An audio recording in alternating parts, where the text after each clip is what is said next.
Hey, welcome to this edition of Thrive. As always, I hope it finds you well and know that I really do appreciate you giving me this opportunity to hopefully encourage and inspire you as you seek to become all that you can be. It's no secret that what drives me in life, my motivation, if I could use that expression, is to help people become the best version of themselves they can be. It's why I put a lot of time and energy into people and to helping them to discover their voice, to be able to give full expression to who they are and to their passions and dreams and to their desires for life and for others. I want to help people learn to live out of that because by definition, as you become a better version of yourself, as you discover your voice, what's really happening is you're growing. And for me, I love to see people grow. I love helping to grow people. I love to see people grow because the more that you grow, the brighter your light's going to shine. The more that you grow in your confidence, the more that you grow in becoming who you are called and made to be, the more that you find your voice to be able to give full expression to all of these things, the brighter your star is going to shine in the darkness of other people's lives. And I say that because as much as I enjoy that and as much hopefully as you aspire to walk in that, to discover that for yourself, you need to be aware that when you grow, when you become more than you are, that growth is going to threaten some people. There are some people who don't want you to grow. They don't want you to change. They don't want you to become a better version of yourself.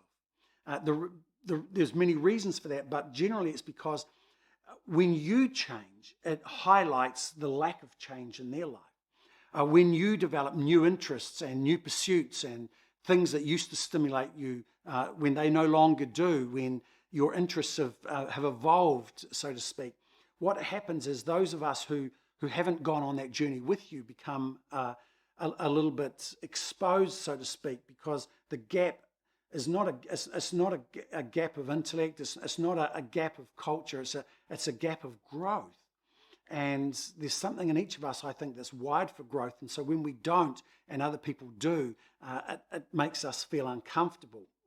And the reason I say that is that the tendency in my observation for many of us when we do start growing and we do start becoming better versions of ourselves and all those things is that because we value our friendships and our relationships, and because we really do appreciate these people that we've grown up with, that we work with, that we've done life with, and we've formed, we have the shared experience with, the tendency is to value that over our growth, over the things that are unfolding in our lives.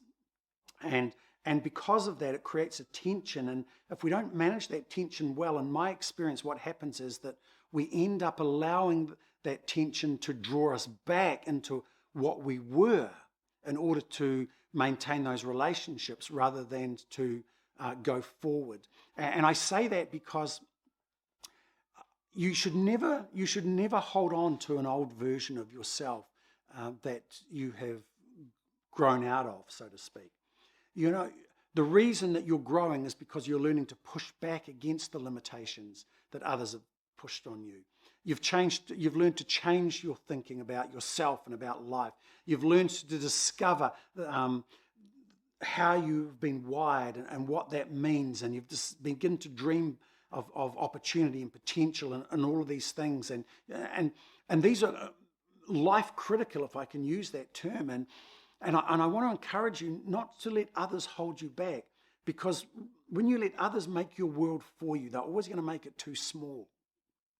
And instead of trying to revert back to fit in, what I want to encourage you to do is to do all you can to celebrate your growth, to celebrate that continued lifelong quest to become the best version of yourself that you can be.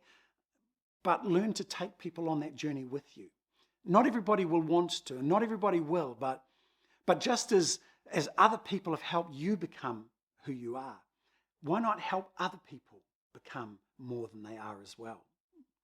Why don't you help other people step out of stuck and to recognize that there is more to life than they may have, and to begin to help them reframe their world and how they see themselves within that, so they too might seek to become a better version. They might seek to find their voice. They might seek to become more than they currently are, so that you turn that tension into something positive rather than allowing it to become something negative.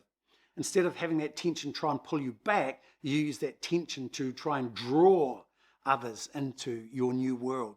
And as you do that, then what's going to happen is you're going to discover even more about yourself, and you're going to find your voice in an even greater measure than you currently have, because what's happening is that you are starting to build into others as others have built into you.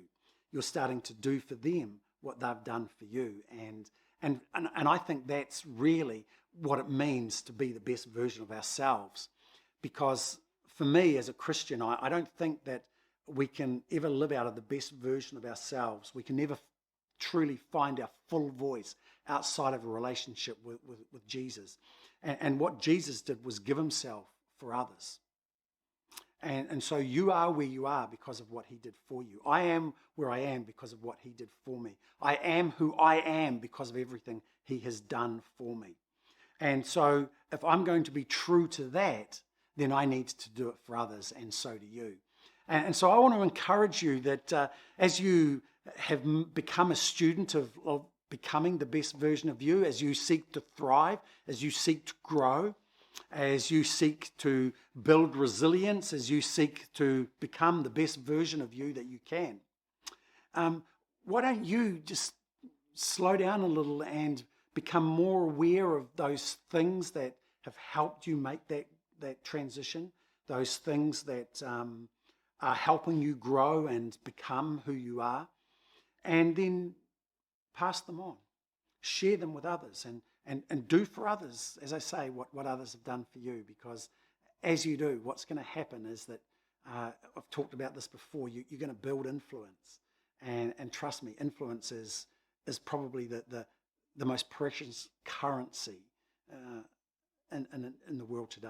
I think influence is the commodity that is highly sought after but rarely found. And influence is about helping people for their sake. It's about relationship. It's about all these things that we've talked about previously. So that's my encouragement for you, to be aware that as you become a better version, you're growing, and that growth is going to threaten some people. So recognize that. Don't abandon them, but just bring them on that journey with you, and let them help them thrive as well. So I hope that's helpful. I hope it encourages you in some way. Until next time, God bless you.